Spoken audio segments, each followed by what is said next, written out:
এই হাউস বিল্ডিংয়ের পিছনে আমার 2 বছর একটা লম্বা সময়ের প্রিপারেশনের পর 2024 আমি ফাইনালি জার্মানিতে ফ্লাই করি। মেকানিক্যাল ইঞ্জিনিয়ারিংয়ের একটা ফিল্ড, এটাকে ফাইন ব্যাক মেশানিকার বলে। এই ফিল্ড হাউস বিল্ডিং করার জন্য আমার প্রিপারেশন জার্নি থেকে আমি কিছু ভুল ত্রুটি বা মিসকনসেপ্টস বের করছি, যেগুলো আমার মধ্যে ছিল এবং তোমাদের মধ্যেও আছে। সো আমি এই ভিডিওতে ডিসকাস করব যে এই মিসকনসেপ্টগুলো কী এবং এইগুলাকে কীভাবে সলভ করা যায়, কীভাবে সঠিক ওয়েতে প্রিপারেশনটা নেওয়া যায় বা সঠিক ওয়েতে অ্যাপ্লাই করা যায়। So like, follow and share please.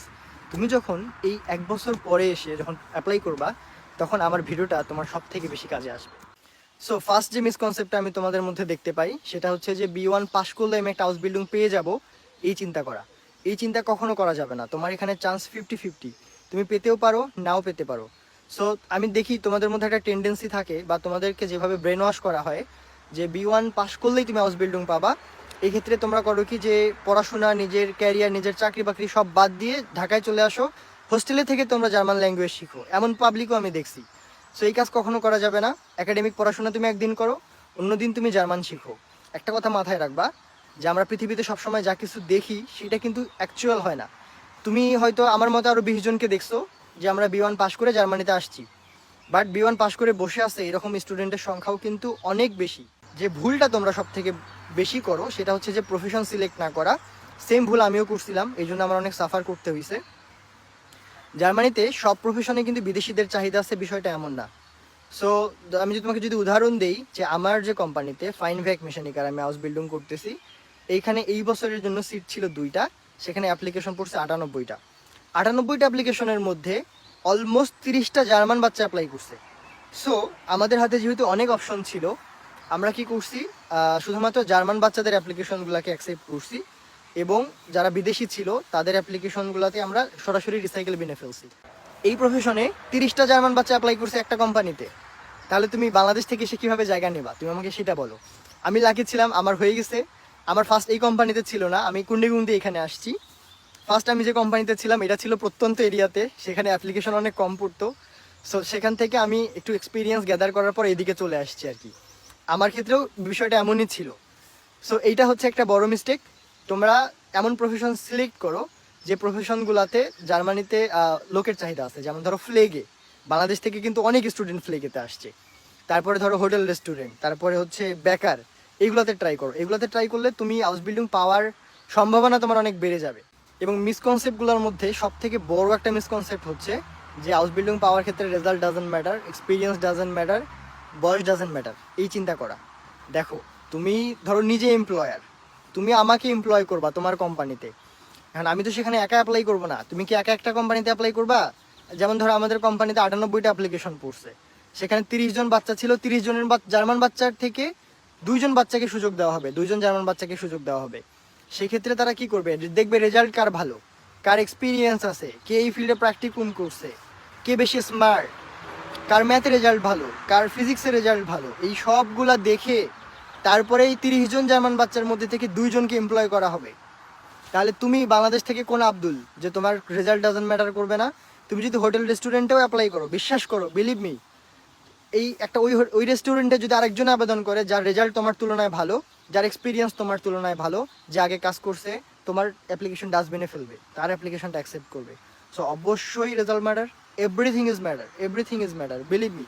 যদি স্বয়ং জিব্রাইল এসেও আমাকে বলে যে রেজাল্ট এবং এক্সপিরিয়েন্স ম্যাটার করে না, আমি তারপরেও বিশ্বাস করবো না যে রেজাল্ট এবং এক্সপিরিয়েন্স ম্যাটার করে না। এটা অবশ্যই ম্যাটার করে। সো আরেকটা বড় মিসকনসেপ্ট হচ্ছে আনারকেনুং লাগবে না, এই চিন্তা করা। দেখো, তোমরা অনেকেই শুনে থাকবা যে নন রেগুলেটেড যে জবগুলো আছে এগুলোর ক্ষেত্রে কোনো আনারকেনুংয়ের বাধ্যবাধকতা নাই। বাট তারপরেও তোমার এসএসসি, তোমার এইচএসসি, তোমার ডিপ্লোমা, এইগুলা জার্মানির কোন স্তরের সাথে কম্পেয়ার করা যায়, এই বিষয়টাকে বোঝানোর জন্য হলেও তোমার আনারকেনুংটা থাকা দরকার।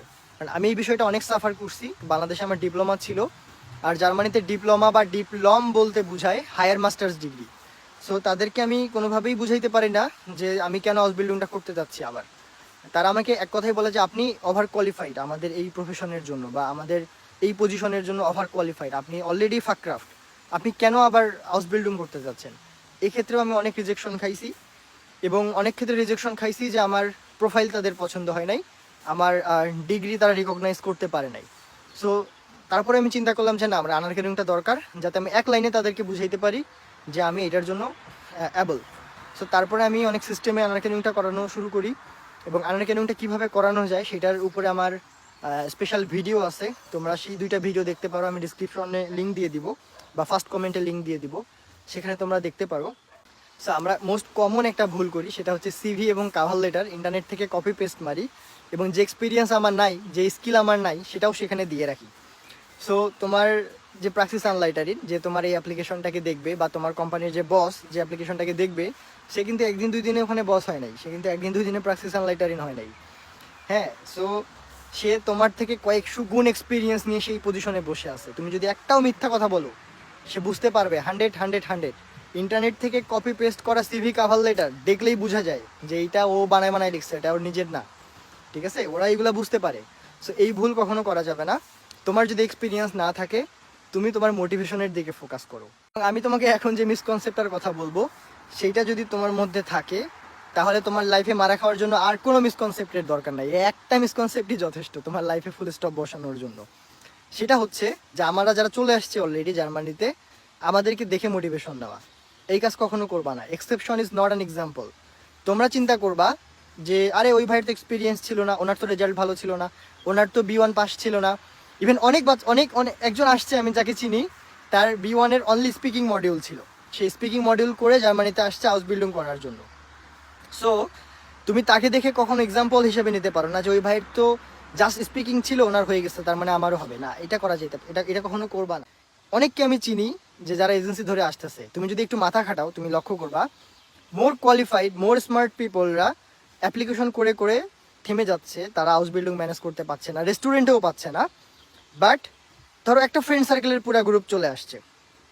ওকে, সো এইটা হচ্ছে এজেন্সির মারফত। তো এজেন্সি ধরো আমি আসলাম, আমি তোমাকে মোটিভেশন দিলাম, আরে আমি তো 2000 আবেদন করে আমার হাউস বিল্ডিং হয়েছে, আমার লাইফে এ ছিল, আমার লাইফে সে ছিল, এত ঝড়ঝাপটা পার করছি। তুমি আমাকে দেখে মোটিভেশন নিয়ে শেষে মারা খাইলা। তোমার পকেটে তো এত টাকা নাই যে তুমি এজেন্সিকে 10 লাখ টাকা দিবা। তুমি হাউস বিল্ডিংয়ে হয়তো তুমি এই জন্যই হাউস বিল্ডিং ট্রাই করতেছো যে কারণ তোমার ব্লক করার মানে নাই, এই জন্য তুমি ট্রাই করতেছো। সো তুমি কিন্তু দিন শেষে এসে ধরা খাবা। So don't do this. আর সব থেকে বড় মিসকনসেপ্ট যেটা, সেটা হচ্ছে যে আমার ভিডিও দেখে চলে যাওয়া, আমাকে ফলো না দেওয়া। আমি ট্রাই করি তোমাদেরকে বেস্ট এবং অথেন্টিক ইনফরমেশনগুলো প্রোভাইড করার। আমি যেহেতু এই ফিল্ডে মারা খাইতে খাইতে এই পর্যন্ত আসছি, আমার ফার্স্ট ইয়ার হাউস বিল্ডিং শেষ। সো তোমরা যাতে মারা না খাও, তোমরা যাতে সঠিক ওয়েতে আসতে পারো এবং তোমাদের জার্নিটা ইজি হয়, এই রিয়ালিটিটা আমি তোমাদেরকে তুলে ধরার ট্রাই করি।